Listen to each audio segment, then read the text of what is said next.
Town and Province is made possible by a local journalism initiative grant from the Community Radio Fund of Canada, a program supporting the creation of original civic journalism through Heritage Canada.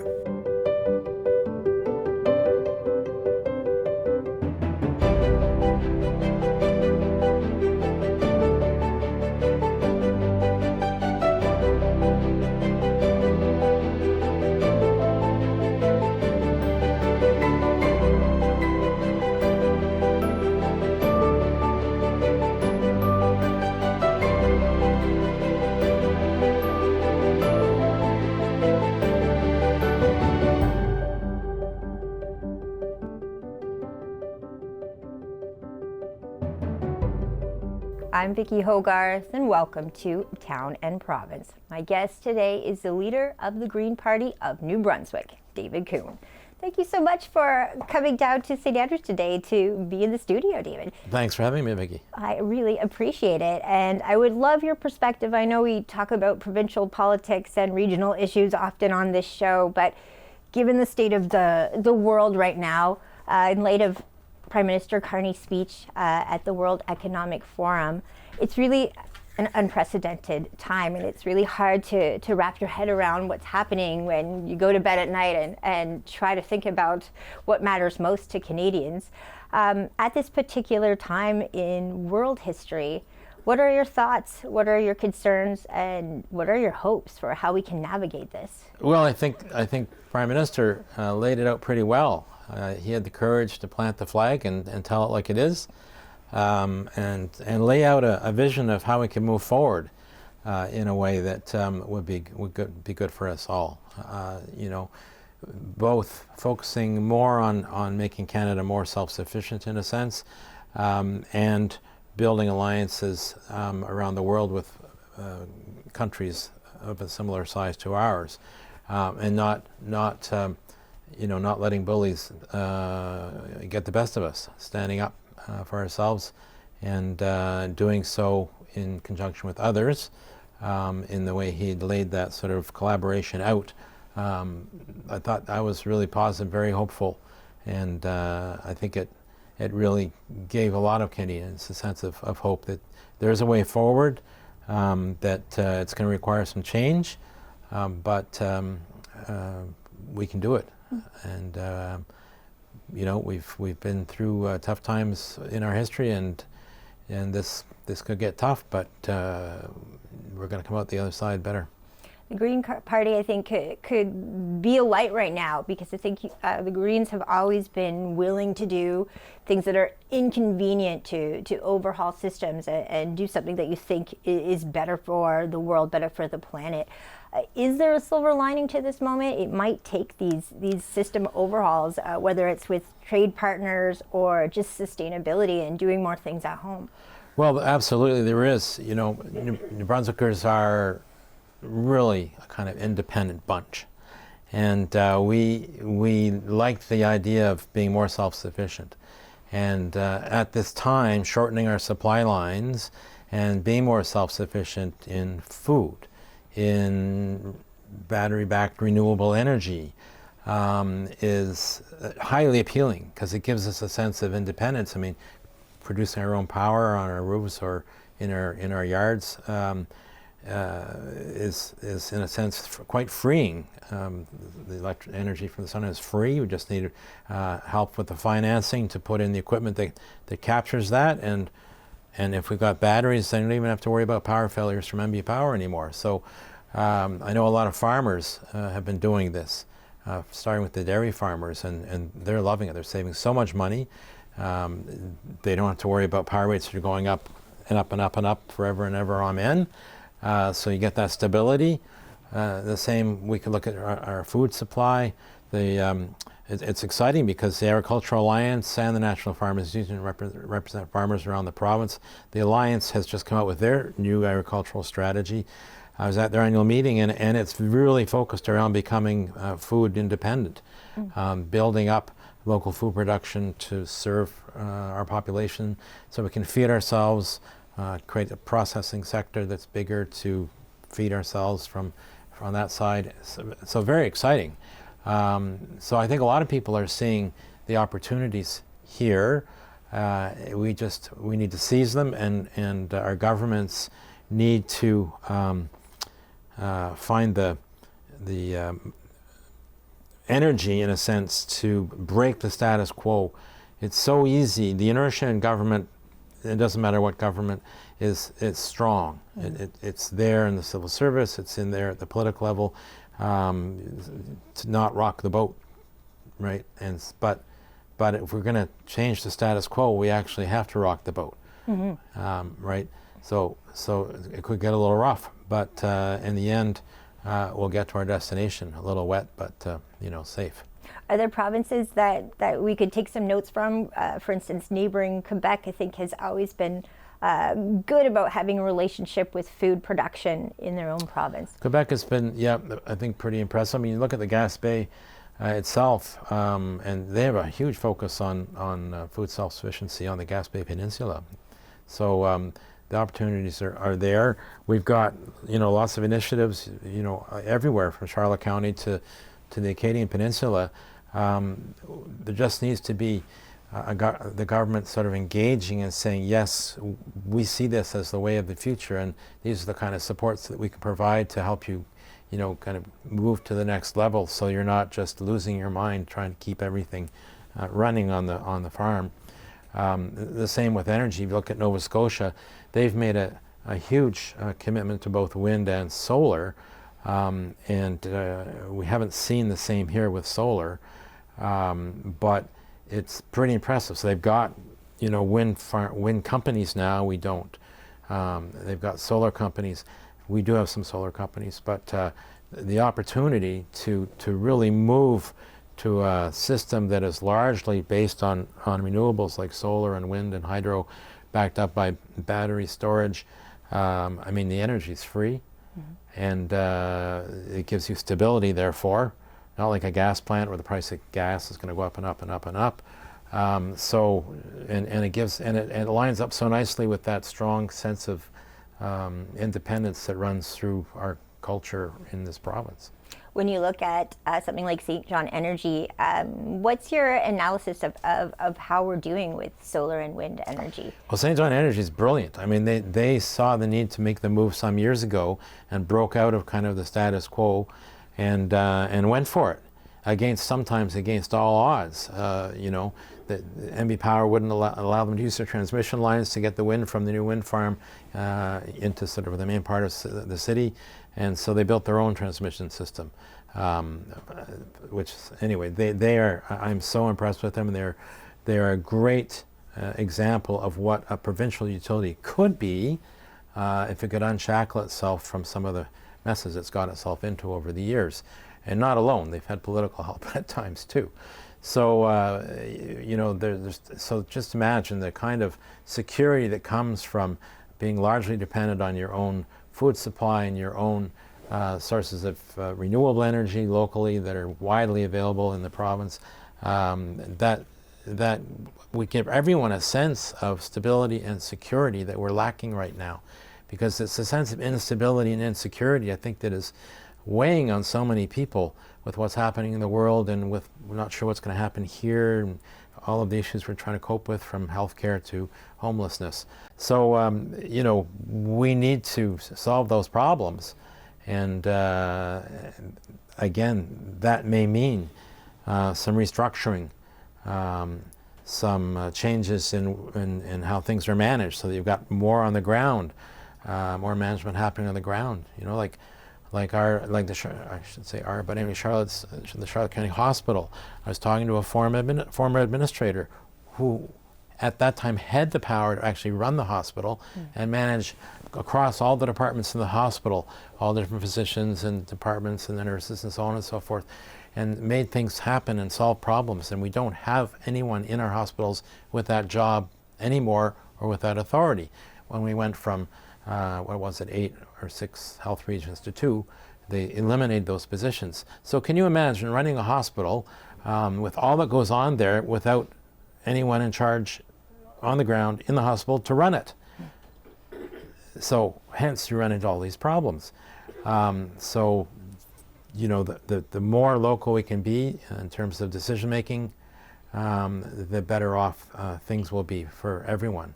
And it will, I think, create a sense of empowerment for people when you feel heard, you feel seen, you feel engaged, and those who are running things are largely, in your community or in your county.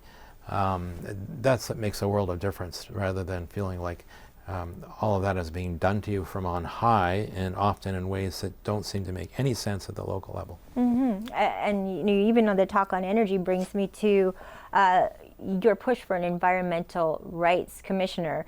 This is something, it's a topic that's coming up all around the world now with climate change, with the world getting warmer. Things like air conditioner in a lot of places are no longer a luxury. That might not be the best New Brunswick example, but we have to consider environmental rights in a totally new light given the moment in time we're living in. Why is this something important to you to push right now in 2026, and where are you at with it? Well, it really does come down to, on the one side, our health, and children's health in particular, as it's affected by environmental contaminants.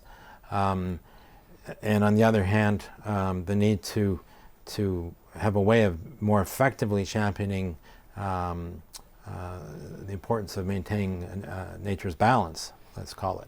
So recently, an exhaustive piece of research was done that has linked air pollution in the Belledune, northern New Brunswick area with high incidence of ALC, Lou Gehrig's disease. Incredible. Excellent work, but people have no right to clean air. So how does that problem addressed? It becomes like right now, environmental legislation is based on aspirations, the aspiration to protect the environment, to protect air quality and so on, but there's no actual right for average New Brunswickers to have clean air. And if that right were in place, well, then you'd have a basis, just like any rights, to have those rights enforced and the tools to do that, and that's where the environmental commissioner would come in to be that kind of advocate for individuals or communities whose rights have been undermined by pollution like that in that example I gave.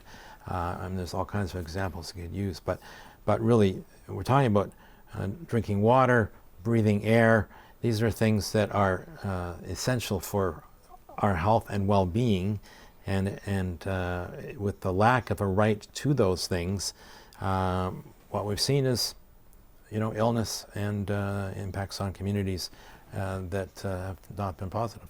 And I know that you went to experience that firsthand today, going to Black's Harbour to see what the condition of the water is like. You met with the local residents, including Tori Hawkins, a young Dalhousie student from Black's Harbour, who has actually an opinion piece coming out in the February Courier about what she's gone through, trying to get answers, trying to get something done. We've been following it as a news station, and it's hard to follow the same story for years when it is a basic need like water, and to see very little change happening.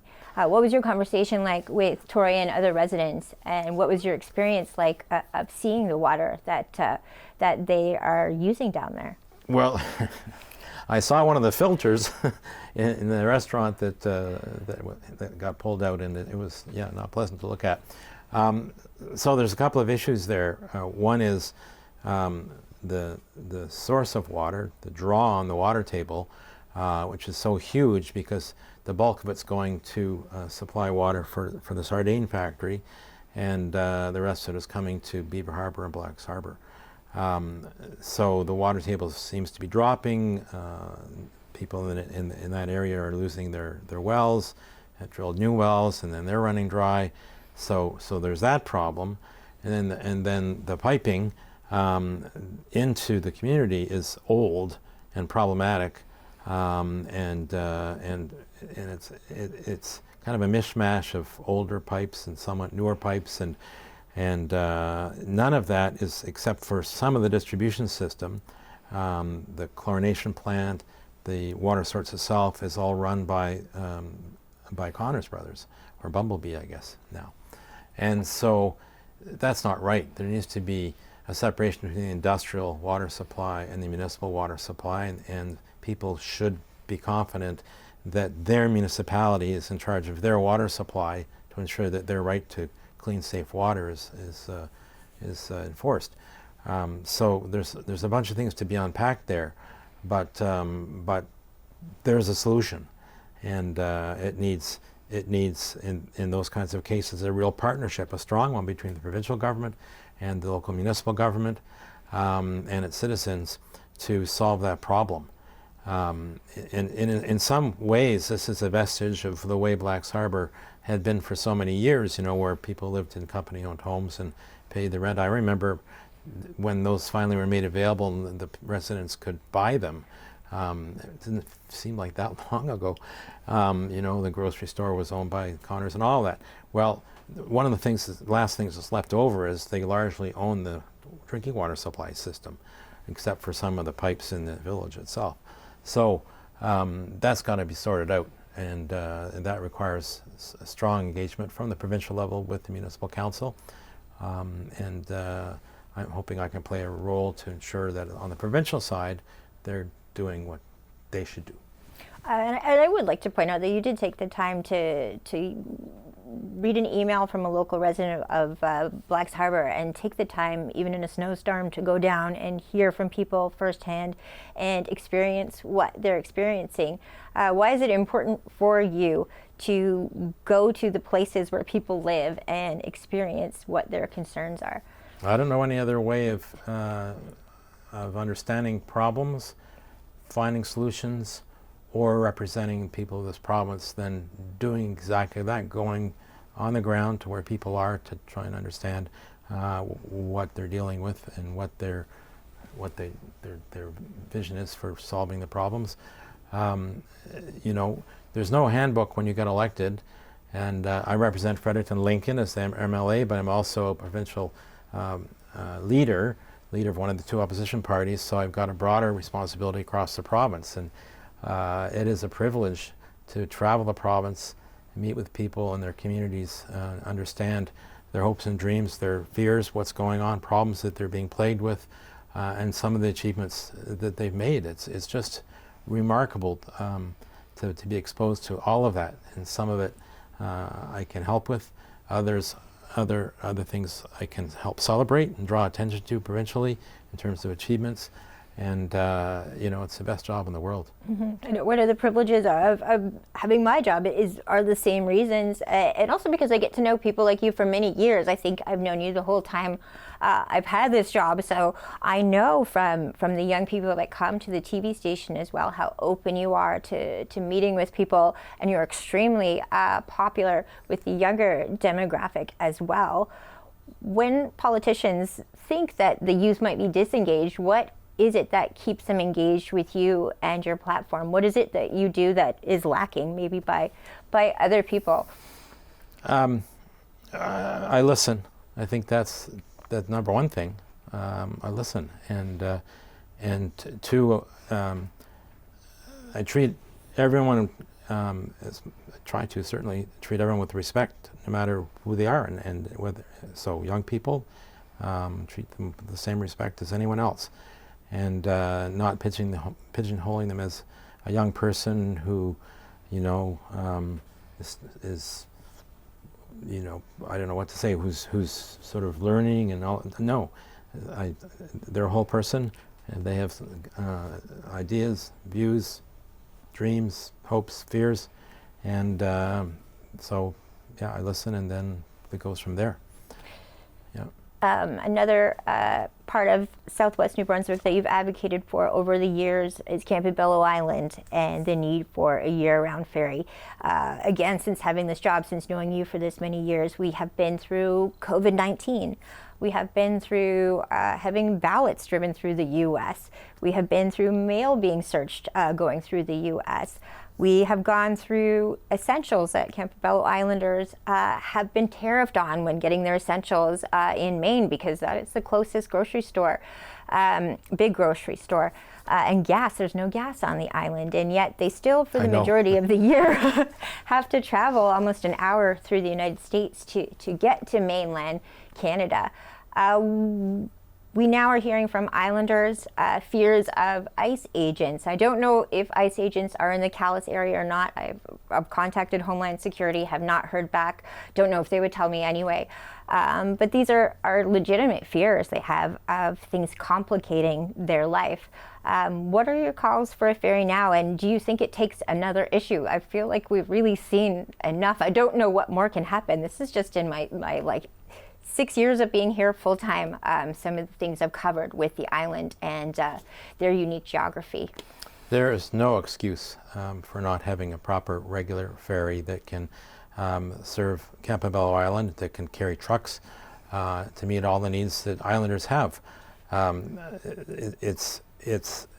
want to say it's a no-brainer, but it seems like such a challenge. Partly because under the former government it got badly politicized, and so the Premier wasn't going to go near it. Despite early on, before it got politicized, he seemed interested and felt like maybe this could work. Coastal Transport could operate it if the price, worked out, and the federal government would put money into the infrastructure on Campobello Island for ferry wharf or landing. But it got politicized. So it's got to be done. Like, it doesn't make any sense to me whatsoever that New Brunswick in its entirety is not interconnected, and Campobello is not connected to the rest of New Brunswick, and that's got to change. Glad you mentioned ferries, though, because the Grand Manan ferry needs to be replaced. I mentioned it at the Premier the other day after visiting family on Grand Manan. The adventure broke down again. And I happened to see her when we got back to Fredericton. I said, "You're going to have to buy Grand Manan a new ferry pretty soon." She said, "What?" So we are a coastal province, and we depend in many ways on ferries, and certainly the southern part of the province for transportation. It's like the highways for people moving back and forth from between the mainland and the islands, and the islands and the mainland. And it serves everyone. New Brunswickers who live on the mainland and New Brunswickers who live on the islands to go in both directions. It's not simply like some make it out to, this is something just for the islanders. No. Yes, of course they need ferries, but we also, as mainlander New Brunswickers, need to be able to get to all parts of New Brunswick, and that means ferries. So we got to just accept, the government has to accept the fact that's the reality and put the investment in place that's necessary to make sure, just like investing in good highways like Route 1 was well taken care of today after the storm, good marine transportation, good ferries. And so let's do that, make it a priority. In Fredericton, I know they don't have strong sense about the coastal nature of the province. I mean, talk about fisheries to most people in Fredericton, you're not going to get very far. But I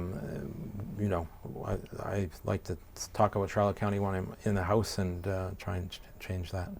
And I also think, I know I'm biased because I love this part of the world, but I feel like there's a missed tourism opportunity there as well. I think that we're not thinking whole picture when we think about the ferry and cost. There could be a huge benefit to making these places more popular in the tourist industry as well. I have to get your opinion, your review of collaborative care clinics rolling out across New Brunswick under the Holt government. What's your take on what you've seen so far?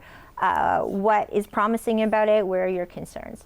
So I think this coming year will really tell us how they're doing. Because in the first year, it was really picking low-hanging fruit, largely community health centers that were already in place that could benefit from and are benefiting from additional staff, health professionals that the government is helping to fund, in some cases by expansions or building new to enable the space to accommodate more staff and more patients. So it doesn't what's happened so far doesn't necessarily reflect where the greatest need is in terms of priorities and where are we going to put these first, but rather what was already underway and how can we make sure that these things get completed this year. So a lot of it was that, and that's fair enough. It was a brand new government. I would have appreciated if it hadn't suggested that these things were brand new, but that was the spin. This next year really will be starting not from scratch, but starting in communities where there wasn't anything before in this way, as a community health center with the potential to have collaborative staff. So we'll see what happens there. If you look at Fredericton region, for example, we have the highest largest number of people who have no health provider, no doctor, no nurse practitioner. It's like 36% of the population. It's huge. So we haven't got a collaborative care center on the south side of Fredericton. One's been opened on the north side because there was already a community health center there.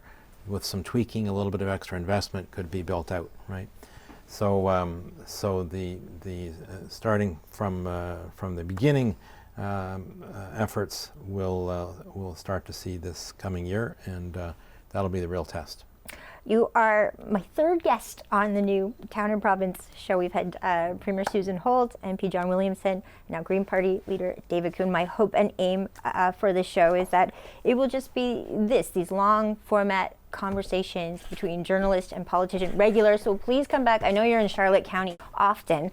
I look forward to having you back and getting updates. Thank you so much for coming into the studio today and for all your time. Thanks, Vicki. My guest today has been the leader of the Green Party for New Brunswick, David Coon. I'm Vicki Hogarth. Thank you for watching Town and Province.